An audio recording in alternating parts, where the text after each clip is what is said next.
Hello everyone, I'm Tim. I'm Emily. And we are free to roam. So today we're going to be doing a little bit of a ride review on a POV for the newly opened Pantheon at Busch Gardens Williamsburg. Yeah, sorry it took so long to get this video out. Unfortunately, when we were at Busch Gardens filming the POV, we were at the same time filming a video to give you guys our review. But I dropped the camera and corrupted our SD cards, so all the data except for the POV, which thankfully wasn't on there, was saved. So now we have a new camera. We're back. Got new equipment, new SD cards. Go ahead and we're going to get into it. Yeah. So this ride is packed with all sorts of fun elements. I mean, oh my gosh, not a single straight piece of track. This ride is so much fun. It's a lot of fun. Mm-hmm. So with that, we're going to give you some stats as we're kind of going through the POV and kind of give you some general baseline information about it as we go. So with that, we're going to get on into it. Why don't we start this POV with you telling us a little bit about these trains? Pantheon runs 2 trains at 20 riders per train. And one of the things I really enjoy about this is the lap bar restraints. I'm not a big fan of the over-shoulder restraints. I really find those quite constrictive and uncomfortable. Totally agree on that. So the ride starts off, you're going to go into a few innocuous seeming little S-turns and right into the first 36 mile per hour launch. And that's going to take you into a swooping 0G winder here. That's going to take you into a couple of little overbank turns here that make you feel like you're going to fly out of your seat. Oh yeah. Yep, right into the second launch at 50 miles per hour and over this little bunny hill here. This ride is all about airtime, but you are not going to make it up that top hat the first go around. Nope, and that's going to send you right backwards into a 61 mile per hour launch and then up a 17-story rollback spike. Ooh. Yep. That gives you a little bit of weightless feeling there into a 67 mile per hour launch that's going to get you right up over this top hat.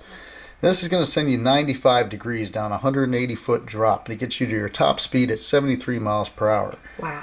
And then right into this huge outer banked wave turn. I love this one right here. It gives you a great feel. Then right into a big 0G stall. Now you're going to go through a few low ground S turns and into this real big outer banked wave turn that I love that weightless feeling, and then into the brake run. The only brake run on that ride.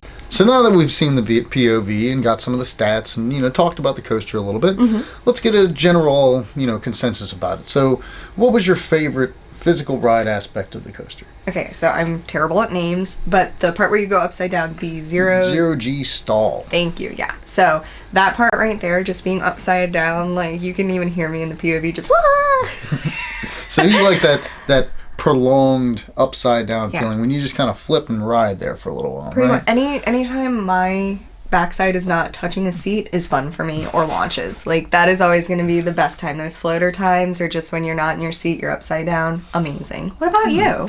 So I'd say my physical aspect of this that I love the most is if you're sitting in the back seat and while you're going over the top hat, I feel like when you're sitting in the front, you kind of get a little bit of a stall there, but when you're in the back, it feels like you get more whipped over the top of the hill. I really like that. Well, and you get the added bonus of like being up the highest on the spike too. That is very true as well. So when you go backwards up the spike, when you're sitting in the back seat, you get the most height and drop out of that, which I do enjoy that stall time as well there with that little pit of the stomach, weightless feeling. And one of the things that I would say, if I had to nitpick anything that I didn't particularly care for too much, and like I said, this is just nitpicking.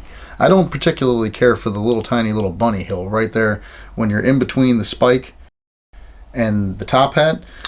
Right after the switch track, right? That's right. Gotcha. So right after the switch track, and you get that launch, and it kind of gives you a bit of a rough ejector time. Like I feel like you get flung out of your seat and then really quickly yanked back down. It's just not particularly my particular brand of force that I enjoy. I'm sure I might be in the minority in this one, but if I had to nitpick, that's what I would say. So you would have liked it if it would have just been a straight piece of track for those launches? Yeah, personally me, just straight track, nothing but speed. That would have been my idea. So overall, what was your overall impression of the ride? The whole presentation. That is a good one. I think that there is one thing that has been across the internet everywhere that we can all kind of agree that we are not too terribly happy with. You know what that is. Say it with me here. Theming. Mm-hmm. So you walk up to the ride and you're going through the queue, and they got these little plaques that tell you the general rundown of the different gods. You got I mean, Minerva, Pluto, Neptune, Jupiter, Mercury. But when you're riding the ride, there's Well, from the station even. I mean, the there's trains really- are cool. Trains are cool, but after that, it's just. I mean, There's- you could have put in some statues Yes. or something to kind of signify Landscaping. anything, a little bit of something. yeah. But it's just bare track and I mean, and it's Busch Gardens, like Busch the Gardens. most It's a beautiful theme park. The most yeah. beautiful park. I mean, Yeah. you could have done a little bit better with theming, but overall, great ride. Right. I But- think the coaster itself is amazing. I hear a lot of people compare it between Velocicoaster. Or Copperhead Strike. I completely agree with that. That is Yeah. a good. It's a new They classic have coaster. Yeah, it's this whole Blitz coasters design, and they all have the different elements that some of them kind of coincide with other ones. So like she said, it's been compared a lot to Velocicoaster. But the one thing Velocicoaster has, Say it with me. theming.